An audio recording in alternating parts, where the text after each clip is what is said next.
좀 부양에 대한 움직임이 나올 수 있지 않을까. 왜냐면 성장률을 끌어올려야 되거든요. 그렇죠. 지금 이쪽 중국은 네. 끌어올려야 돼요. 그리고 그걸 끌어올리지 않으면 금리적인 부분에서 만약에 이제 대외적으로 계속적으로 금리가 올리면 위안화에 대한 지금 작업을 하고 있잖아요. 엔화도 마찬가지고 네. 당국들이 지금 뭐 최근에 위안화를 꽤 관리하더라고요. 그렇죠. 중국이. 네, 관리를 할 수밖에 없죠. 네. 왜냐하면 지금 엄청나게 많이 하락을 해 있는 상황이니까. 약세가 됐으니까. 네, 그래서 103.5 FM 돈을 이해하는 시간 정철진의 목돈연구소.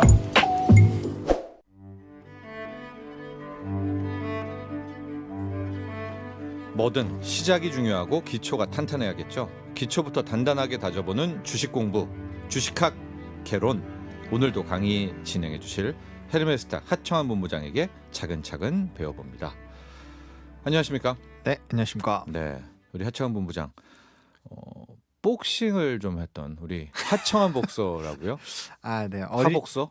어릴 때 네. 복서는 그 복서까지는 아니고 네. 그러니까 이제 취미로 배웠었던 게 있는데 이제 요즘에 또 유튜브나 이런 데 보면 네. 그런 이제 뭐 프로 복서들이 되고 싶어 하는 거라든지 아니면은 이제 필드에서 있으신 분들끼리 이제 격투하는 이런 좀 프로그램이 많이 늘어나고 그거 있잖아요. 좋아하세요? 저도 좀 봐요. 네, 되게 돌아다니면서 하잖아요. 네, 예. 너무 재밌게 네. 요즘에 또 보고 있어서 옛 생각 나서 그냥 살도 뺄 겸 요즘 살이 너무 쪄가지고 예. 네, 그래서 그런 느낌으로 그냥 살짝씩만 하고 있습니다. 하청환 본부장도 한번 도전해 보시죠. 아, 네. 체력이 네. 그게 사실 글러브 끼고 끼든 안 끼든 간에 사실 1라운드를 뛰는 게 정말 체력적인 소모가 엄청 심하거든요. 예. 이게 그냥 혼자서 허공에다 휙휙 하는 거랑 실제로 대련 상대가 있는 상태에서 하는 거랑은 정말 힘들고 처음에 글러브 끼시고 아마 3분 하시면 팔이 안 올라가는 게 어떤 느낌인지 아실 거거든요. 그래서 네. 지금 제 상황으로는 안 체력적으로 그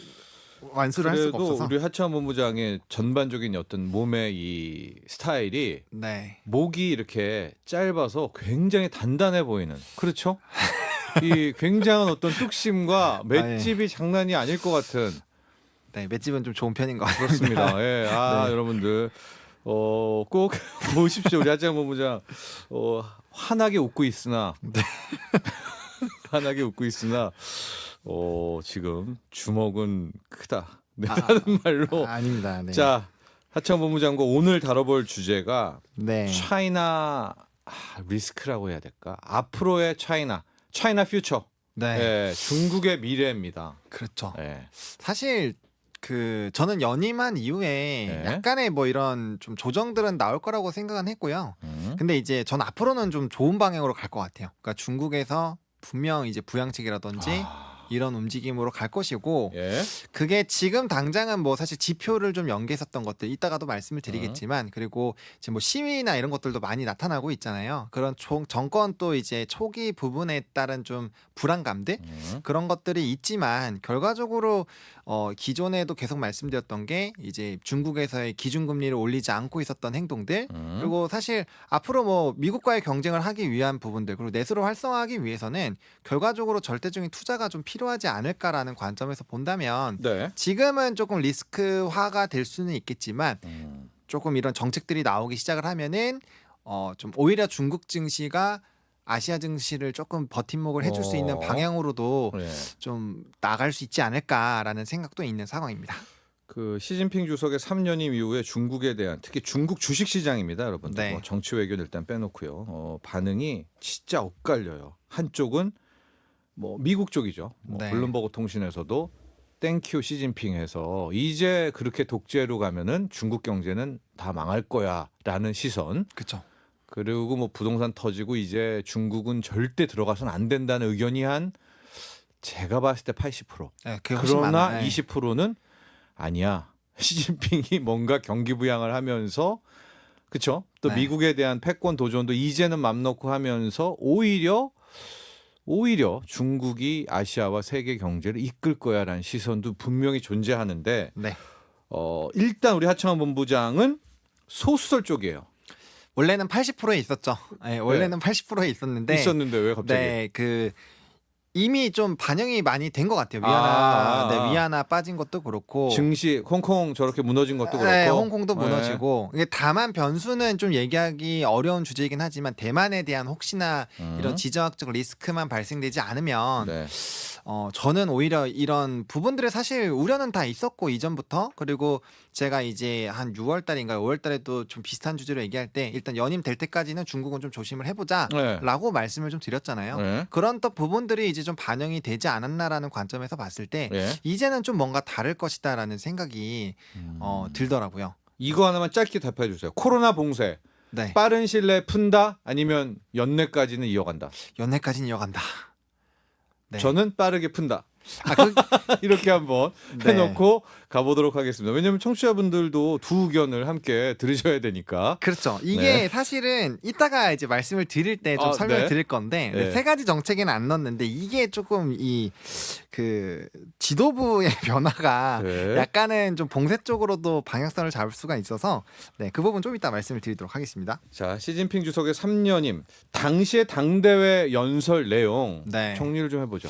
네, 일단은 강력한 대만에 대한 통일 메시지가 있었습니다. 여기서 조금 우리가 귀에 거슬렸었던 부분은 무력적인 부분에 대한 언급들이 좀 있었잖아요. 예. 그래서 그런 부분이 있었는데 일단 조금 일부 부분을 말씀을 드리면 대만의 문제를 해결하고 조국의 완전한 통일을 실현하는 것은 당의 변함없는 역사적 과업이자 전체 중화 자녀들의 전체의 공통된 바람이다라고 얘기를 했고 그래서 이런 중화민족의 위대한 부흥을 실현하기 위해서 필연적인 요구가 있다라는 멘트를 했어요. 네. 그리고 이전에 이런 연설을 할 때 대만 관련된 이슈가 중후반 부분에 많이 나왔다라면 이번에는 연설 초반 부분에 나왔다라는 점에서 확실히 대만 쪽에 대한 그 의식을 할 수밖에 없겠구나. 왜냐면 뭐 다들 잘 아시다시피 대만 쪽은 결국에 반도체 패권 전쟁 할 때도 밀접하게 연관이 될 수밖에 없는 지역이다 보니까 결국에 이 얘기는 뭐냐?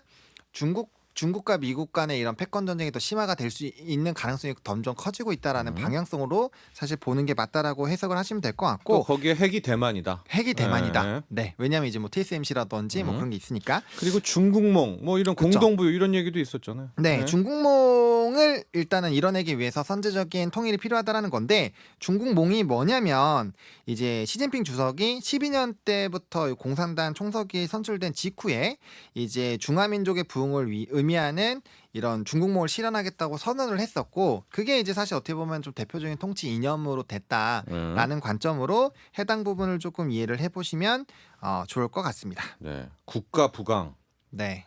또 뭡니까? 민족 진흥? 그쵸. 그게 이제 인민 행복 요 세 가지를 목표로 하는 게 이제 중국몽. 근데 중국몽을 하기 위해서는 이제 대만을 이제 좀 품어야 된다라는 방향성으로 지금 가고 있는 상황입니다. 공동부유는 어떻게 생각해요? 모든 인민이 다 잘 살아야 된다.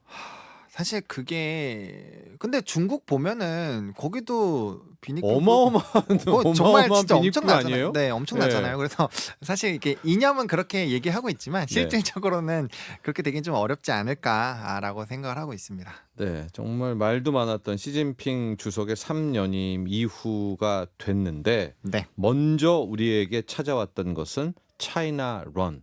홍콩 주식시장에서 외국인 투자자들 싹 빠져나가면서 대폭락이 나왔어요. 이게 가장 먼저 맞닥뜨린 겁니다. 시진핑 주석이요. 그렇죠. 네. 아무래도 이제 고급 주택 가격이 하루에 막 30~40%씩 또 급락이 나왔다고 하는데 어디서요? 상하이? 상하이. 네. 네, 상하이에. 그래서 그러니까 연임이 확정된 다음 날에 그렇게 폭락이 나왔어요. 그러니까 그만큼 부호들이 돈을 빨리 빼서 이제 좀 다른 데로 가고 싶은 거죠. 아무래도 요즘 싱가폴로 또 그렇게 간다던데. 그렇죠. 싱가포르이 네, 주요 그 위치인데 네. 그래서 이제 투자 자금들이 썰물처럼 빠져나가는 부분들에 대한 부담감이 있고 뭐 홍콩이나 이런 쪽 사실 최근에 이제 이런 주택에 대한 이슈들이 워낙 그 부분에서 자유롭지 못하다 보니까 전 세계적인 기준금리 상승에도 사실 부담감이 생길 수밖에 없는 부분이고 그래서 이제 차이나런 같은 경우는 중국의 회피 심리가 많이 발생이 되고 있다라는 부분이고 이제 런이죠. 런 그 뱅크런과 이제 중국의 차이나가 합성이 된 그런 용어라고 보시면 되는데 뱅크런 같은 경우는 이제 재무 건성성이 약화가 됐을 때 은행으로 돈 뽑아서 달리러 가는 거를 뜻하잖아요. 네. 그러니까 그만큼 지금 중국 증시에 대한 불안감이 확대가 되고 있다 보니까 거기에 따라 이제 자금 이탈들이 좀 사실 예사롭지는 않게 나오고 있다. 그리고 그렇게 만드는 주요 계기가 지금 어떻게 보면 정책에 대한 불안감인데 크게 이제 전 4가지를 꼽았는데 네. 하나는 이제 아까 말씀했던 상하이 봉쇄인데 요거는 논외로 치고 일단 3가지를 먼저 말씀을 드리면 빅테크 기업 규제 강화, 그리고 재산세와 상속세 강화, 그리고 이제 내수 중심의 발전이고 마지막으로 이 상하이 봉쇄를 넣은 이유가 이제 리창 상하이 당서기가 경제 정책을 총괄하는 위치로 올라가잖아요. 네. 근데 이분이 이전에 봉쇄 정책의 선도주자였거든요. 그러다 보니까 이렇게 되면은 봉쇄 정책에 대한 이슈는 조금 더 진행이 될 가능성을 배제할 수 없겠다라는 네. 부분에서 이제 이 부분을 좀 넣었다라고 보시면 좋을 것 같고 아무래도 이런 내수를 부흥시켜야 되는데 봉쇄를 해버리면 사실 그 부분에서의 좀 이치가 맞지 않다라는 부분들이 있고 지금 워낙 뭐 좀 정부에 대한 발언들이나 이런 거에서 이슈가 있으면 알리바바가 사실 거기서 좀 피해를 많이 봤잖아요. 예. 그래서 그런 부분에 대한 좀 뭐 독재라든지 빅테크 기업의 규제 강화 이런 것들은 대표적인 성장에 대한 부분에서 좀 부담감이 생길 수가 있어서 이런 것들이 좀 증시의 부담감으로 작용이 되는 것이 아닌가라는 좀 생각이 들고 있는 상황입니다. 시진핑 주석 3년임 이 다음 날, 다다음 날 네. 홍콩 주식시장 폭락을 할 때 폭락했죠. 보면 네. 뭐 알리바바, 바이두 그러니까 네. 빅테크들의 낙폭이 훨씬 더 컸고 그것은 시진핑이 이때까지 해왔던 것들 이 플랫폼 빅테크는 완전히 때려잡았잖아요. 뭐 그렇죠. 게임 뭐 이런 것들 네. 예, 그런 것 때문에 이런 더 규제가 강화될 것 아니냐라는 우려가 커졌고 재산세, 강속세 뭐 이거 세금 관련한 것은 네. 본인이 공동부유를 얘기하고 있으니까 맞아요. 그런 것이고 네. 그래서 이 부분 말이에요. 내수 중심으로 키워간다. 네.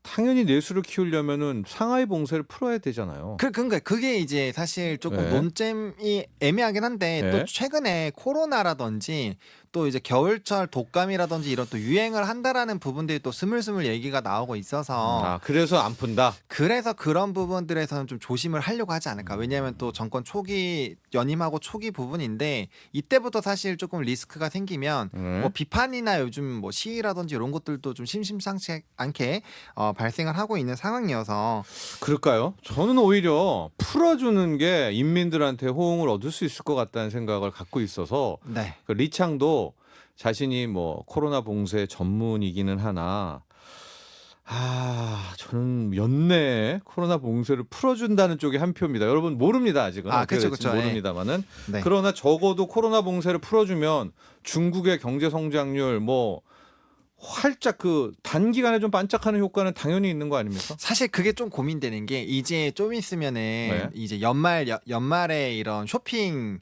이벤트가 있잖아요. 그 갑자기 생각 안 나는데 광군제. 뭐죠? 네, 광군제. 11 네, 그래서 11. 광군제가 있어서 그 가능성도 사실은 조금 배제할 수 없을 것 같아요. 근데 저는 일단 개인적인 생각은 중국이 부양 쪽으로의 방향성을 가질 것인데 이런 이제 전 세계적으로 또 코로나 얘기가 또 나오고 있다 보니까 거기에서 약간은 좀 주춤하지 않을까라는 부분은. 근데 말씀하신 대로 풀어버리면 네. 되게 좋아지는 거죠. 좋아지는 시나리오로 가는 거죠. 왜냐하면 이번에 3분기 경제 성장률 이거 네. 이제 늦췄다가 마사지했다, 고치고 발표했다 뭐 논란 속인데 이걸 보면 네. 시진핑이 이대로는 안 돼요. 그렇죠. 이대로는 안 됩니다. 지금 3분기 경제 성장률이 네. 4%가 안 나왔잖아요. 그렇죠. 3.9% 예. 네, 나왔는데 근데 사실 지표에 대한 신뢰도가 좀 낮은 게 제가 예전에도 말씀드렸지만 제 개인적으로 중국 지표에 대한 그러니까. 신뢰도가 너무 낮거든요. 근데 신뢰도가 낮아도 나오는 지금 명목치가 너무 낮아요. 그렇죠. 그러니까 이대로는 안 될 것 같은데요. 그렇죠. 이게 어느 정도로 좀 줄었냐면은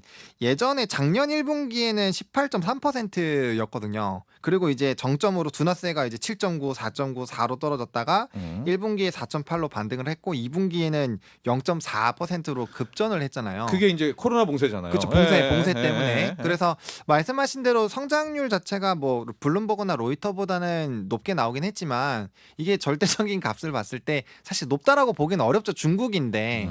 그래서 그런 방향성으로 봤을 때도 저도 그래서 좀 부양에 대한 움직임이 나올 수 있지 않을까. 왜냐면 성장률을 끌어올려야 되거든요. 그렇죠. 지금 이쪽 중국은 네. 끌어올려야 돼요.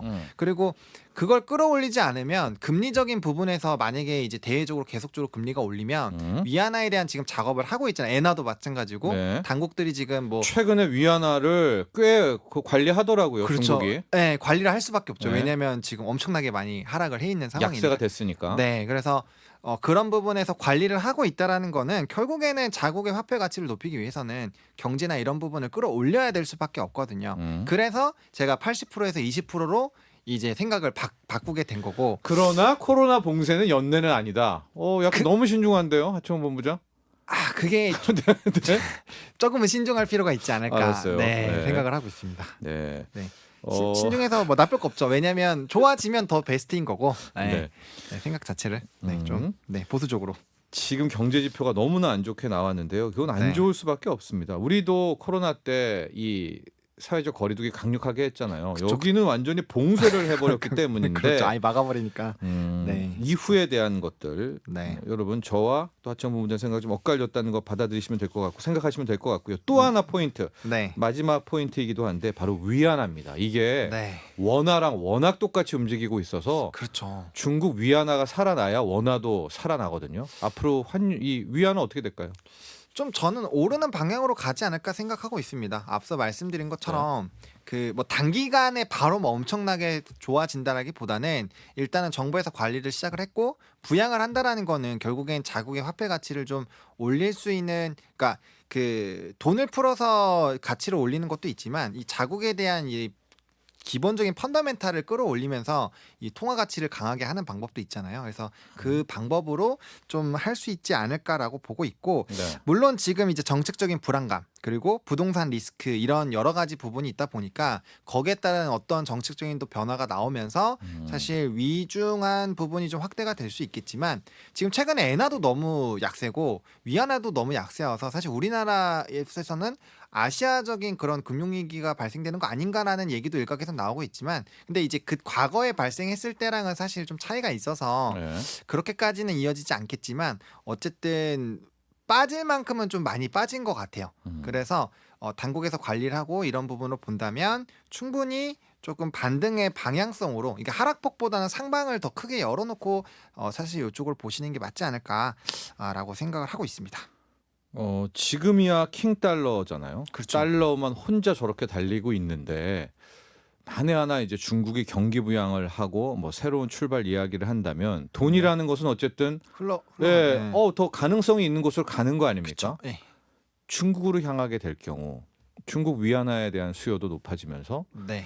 가치가 높아지는 거죠. 네. 위안화 강세에 대한 가능성. 여기에 이제 엔화도 망할 만큼 망했다.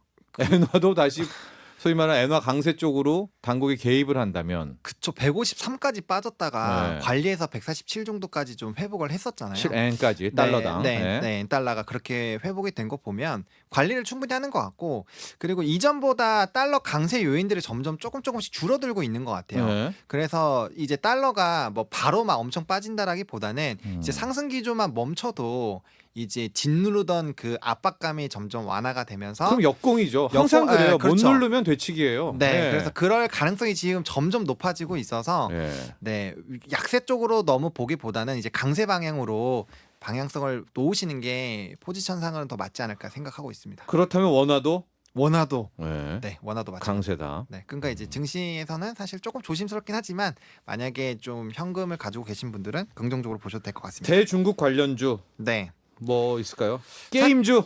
그쵸. 게임주 시진핑이 지금 게임 막아가지고 그러니까 좋다라는 얘기가 네, 아니라 네. 그 게임주 같은 경우는 워낙 이전부터 판호가 안 나온 지가 오래돼서 네. 영향력은 좀 제한적이지 않을까라고 보고 있고, 오히려 카지노 쪽이 좀 얻어맞았거든요. 그래서 카지노 쪽은 오히려 하늘길 지금 다시 열리고 있고 해서 이게 좀 우리나라 얘기인데 다시 올까요?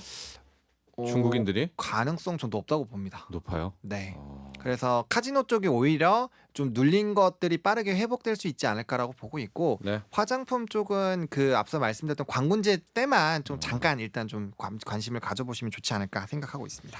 알겠습니다. 자, 지금까지 시진핑 주석 3년임 이후에 과연 중국 경제, 중국 증시, 위안화 어디로 흘러갈 것인가 이야기 나눠봤습니다. 감사합니다. 네, 고맙습니다. 주식학개론 헤르메스타 하청환 본부장이었습니다. 본 방송은 투자 판단을 위한 조언일 뿐 투자 결정과 결과에 대한 책임은 투자자 개인에게 있음을 알려드립니다. 정철진의 목돈 연구소